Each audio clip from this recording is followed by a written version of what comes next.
स्टेजाव दंफैयो बे स्टेजखौ जों बयबो रेसपेक्ट होनांगोन कनस्टिटिउसन मार्डार खालामनो नागिरगासिनो दङ जाय हानि थाखाय रोजा रोजा जोंनि दावहारु बिथांमोना गावनि जिउखौ बावसोमलांबाय बै बिथांमोननि दिनै जिउ बावनायनि बै बिथांमोननि दिनै सेक्रिफाइस होनायनि मिनिंखौ बिथाङा दिनै डेमेज खालामनाय एबा खुलुमबाय बिटिसि हालामनि गासैबो रायजो राजा बिथांमोननिसिम आंनि गोसो गोरबोनिफ्राय गाहाम हामलायनायखौ जासिहरबाय दिनै जों भिडिअ बानायनायनि गोबां रिजन दङ जोंहा भिडिअ बानायनायनि जोंनि गुबै रिजना जादों जोंनि इयुथफोरखौ लानानै दानि जाखांफुनाय जोंनि लाइमोनफोर जाय बिथांमोना दानि समाव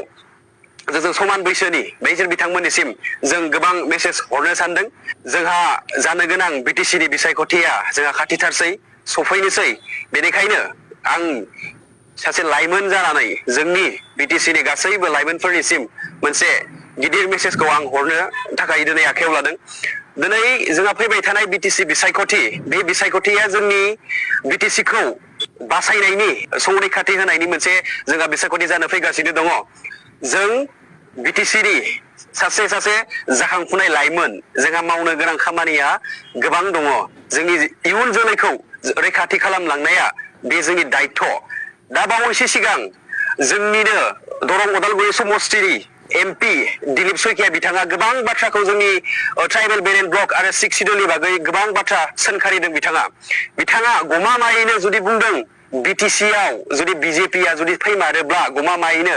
बिथाङा जोंनि बिटिसिनिफ्राय ट्राइबेल बेरेन ब्लक आरो जोंनि 6 शिड्युलखौ सेफायनायनि बाथ्राखौ बुंबोदों अब्ला बिथांमोना ओरैबायसा मोनसे षड़यन्त्र लादों बे जोंनि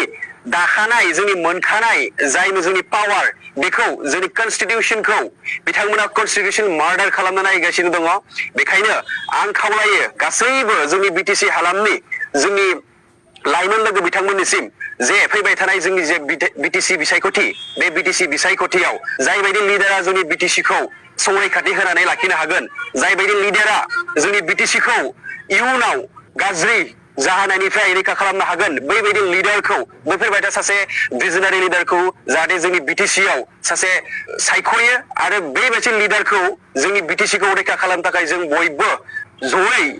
बिथांमोनखौ भट होनानै देरहाहोयो जोंनि मानगोनां एमपि दिलीप सयकिया बिथाङा जोंनि बिटिसिनि 6 शिड्युल आरो ट्राइबेल बेरेन ब्लकनि बागै जा बायदि जोंनि बिटिसिखौ हुमखि होलांबाय बेबायदि हुमखि होनायनि चान्सखौ जों जानो हागौ जोंनिनो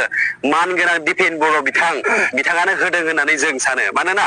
दा बावैसो सिगां एमपि इलेक्सनाव दिलीप सयकियानो भट होनो थाखाय बिथां दिपेन बर' बिथाङानो बयबो बर' रायजोफोरखौ खावलायदोंमोन जाहाथे दरं उदालगुरियाव बिथां दिलीप सयकियाखौ देरहाहोनानै जोंनि बिटिआरखौ मोजाङै इमप्लिमेन्ट खालामनांगौ होननानै दिपेन बर' बिथाङानो बयनिबो सिगाङाव बुंदोंमोन नाथाय दिनै मानो बिथां दिपेन बर'आ जोंनि बिटिसिनि पावार फांक्शन्सनि बेलायाव मानो ट्राइबेल बेरेन ब्लकनि बेलायाव मानो 6 शिड्युलनि बेलायाव मानो दिनै बेफोरखौ स्क्रेप खालामनो बेफोरखौ दिनै धंस' खालामनो मानो दिनै धमकि होजागौ जाखो बे जोंनि थाखाय जोबोर लाजिथावना बाथ्रा मानोना जाय हानि थाखाय जोंनि बर' हारिया नांनानै थैलांबाय जाय हानि थाखाय रोजा रोजा जोंनि दावहारु बिथांमोना गावनि जिउखौ बावसोमलांबाय बै बिथांमोननि दिनै जिउ बावनायनि बै बिथांमोननि दिनै सेक्रिफाइस होनायनि मिनिंखौ बिथाङा दिनै डेमेज खालामनाय एबा बिथांमोना दिनै बिथांमोननि बै बिग्रायनाय बै सेक्रिफाइस होनायखौ दिनै मैल' गैयै खालामदों होननानै जों सानो बेनिखायनो आं दिनै बिटिसिनि गासैबो लाइमोन बिथांमोनखौ खावलायो जाहाथे जोङो सासे लिडारा जाय लिडारा जोंनि बिटिसिखौ रैखा खालामनानै लाखिनो हागोन जाय लिडारा जोंनि बिटिसिनि मोनखानाय पावार एन्ड फांक्शन्सफोरखौ मोजाङै सेभ खालामनानै लाखिनो हागोन बै बिथांमोनखौसो दिनै बिटिसिआव सासे गेदेमा सासे लिडार एबा सासे राजखान्थिगिरि होननानै जों सायख'नांगौ होननानै आं गासैबो जोंनि लाइमोनफोरनिसिम आं बेखौनो गुरै खावलायहरो जोंहा जोंनि मोनखानाय पावार जोंनि 6 शिड्युल आरो जोंनि ट्राइबेल बेरेन ब्लक जों बेखौ ओरैनो मोनाखै जोंनि गोदोनिफ्राय जोंनि जारिमिनाव नायोब्ला रोजा रोजा जोंनि बर' सुबुंफोरा जिउ गारनानै गावनि सुप्रिम सेक्रिफाइस होनानै जोंनि ट्राइबेल बेरेन ब्लक आरो जोंनि 6 शिड्युलनि थाखाय नांबोदों जोंनि हानि थाखाय नांबोदोंमोन जाय हानि थाखाय नांबोनानै जों दिनैसिम बे स्टेजाव दंफैयो बे स्टेजखौ जों बयबो रेसपेक्ट होनांगोन आरो बे स्टेजखौ बे मोनसे कनस्टिटिउसन राइट्सखौ लाखिनांगौआ बे जोंनि दायित्व दिनै बिजेपि सरकार फैयोब्ला बिटिसिखौ खाल्ला बल्ला खालामगोन बिटिसिखौ सेफायजोबगोन बिटिसिनि पावार एन्ड फांक्शन्सफोरखौ बिथांमोना गाज्रि मोनसे लामाजों लांगोन होननानै बिथांमोना दिनै ससियेल मिडियानि गेजेरजों जोंखौ गोबां रोखोमै धमकि होगासिनो दङ बेनिखायनो जों जाखांफुनाय लाइमोन जानानै जोंनि मावनो गोनां दायथ'आ बैफोर थांनो गोनां बैफोर लांनाय बैफोर जाय बेसादखौ जोंखौ दिनै धमकी होदों बेफोर कन्स्टिटिउसनफोरखौ बेफोर पावारफोरखौ जाहाथे जों बयबो होबथानानै लाखिनो हायो बेनि थाखाय जोंनो दानि समाव जों राजखान्थिखौ नांगौ जायो बेनिखायनो जोंनो सोरबायसा राजखान्थिखौ नांगौ जाय राजखान्थिगिरिया जोंनि बिटिसिनि मान मर्यादा जोंनि बिटिसिनि पावार एन्ड फांसन्स जोंनि बिटिसिनि पावारफोरखौ हमथानानै लाखिनो हायो जोंनि बिटिसिखौ मोनसे आब्रुथि मोनसे जोंनि बिटिसिखौ डिफेन्ड खालामनानै लाखिनो हायो बेफोरबायदि लिडारखौसो जोंनो दिनै नांगौ बेनिखायनो आं गासैबो जोंनि जाखांफुनाय लाइमोनफोरखौ खावलायो फैबाय थानाय जोंनि बिटिसि बिसायख'थियाव जोंहा जोंनि सासे भिजनारि लिडार गोदोनिफ्राय सुप्रिम सेक्रिफाइस होनानै नांबोनाय जोंनिनो मानगोनां हाग्रामा महिलारि सारखौ जोंनि देग्लायनि फैनो गोनां बिसायख'थियाव जोंनि बिटिसिनि चिफ महरै जों जाहाथे बिथांखौ आजावनानै लाफिननो हायो आरो बिथांखौ जाहाथे जों जोंनि बेसेन गोसा भटखौ होनानै बिथांखौनो जोंनि बिटिसिनि सासे चिफ महरै जों मोनफिननो हायो होननानै आं गासैबो जोंनि बर' हारिनि गासैबो लाइमोनफोरखौ आं गुरै खावलायहरो थेंक इउ खुलुमबाय आं सालबारि डिस्ट्रिक्टनि इउथनि जेनेरेल सेक्रेटारि त्रिशुल देवै जोंहा पिपिएफ गभर्नमेन्ट फैयोब्ला हाग्रामा सारानि 5 ग्यारान्टिस हाग्रामा सारानि जा मोनबा ग्यारान्टि बेफोरनि गेजेराव फार्स्टआनो जादों जोंनो जायफोरा दा पिजिआर भिजिआर बा रिजार्भ हाफोराव दङ बिसोरनो लेन्ड पाट्टा राननानै होनाय आरो बे लेन्ड पाट्टा राननायखौ सारा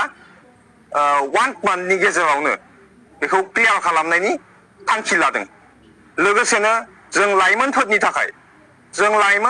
100 crore एभ्रि इयार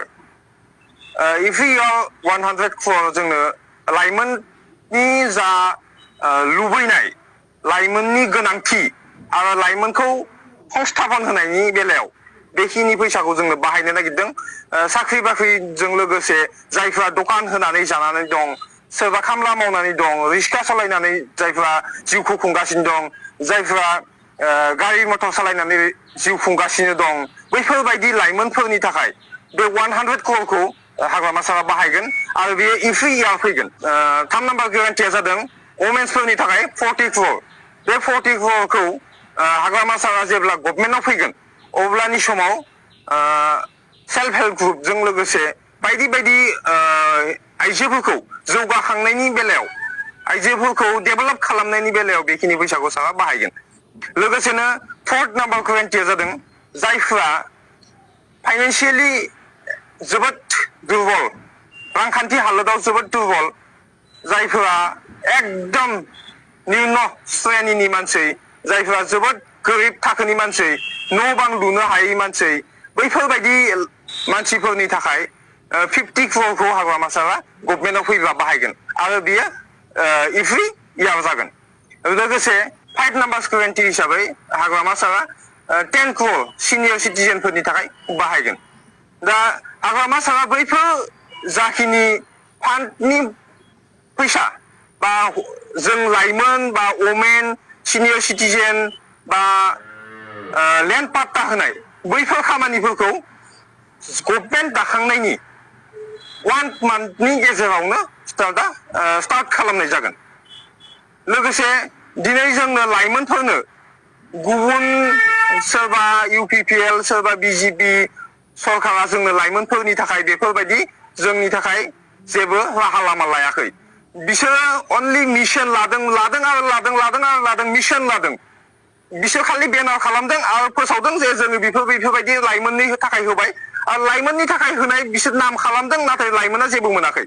दिनै फरेस्ट डिपार्टमेन्टआव बिसोर इन्टारभिउ लादों मा समाव इन्टारभिउखौ लादों जेब्ला इलेक्शन फैनो गोनां इलेक्शन जानोसै बै समाव दिनै इन्टारभिउखौ लादों बेनि रिजाल्टखौ माब्ला होनो हागोन बिसोर गभर्नमेन्ट फैब्ला होनो हागोन गभर्नमेन्टआ फैगोन ना फैया बिनि ग्यारान्टि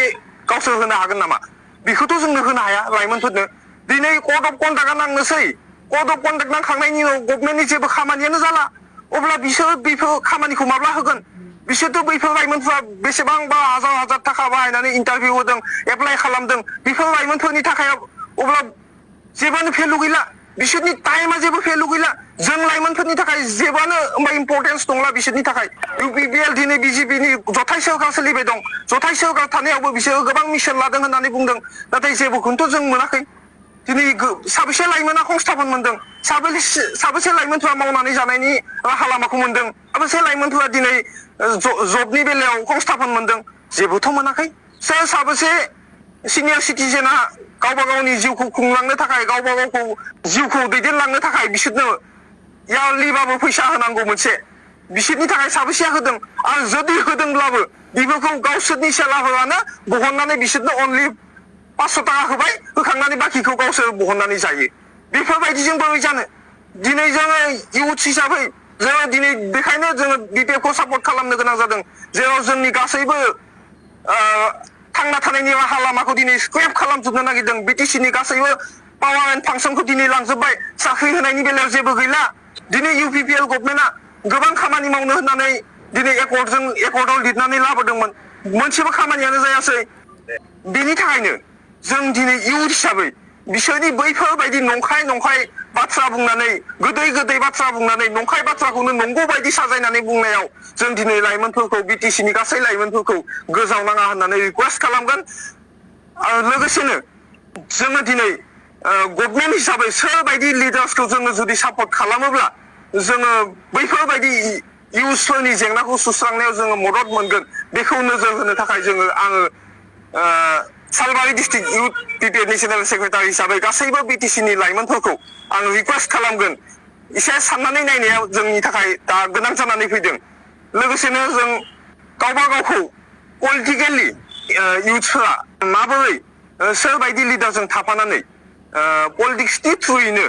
जोंनि समाजनि आरो लोगोसे लाइमोनफोरनि मोजां खामानि मावलांनो हागोन बेखौ नोजोर होनाया जों गोनांथार जानानै फैदों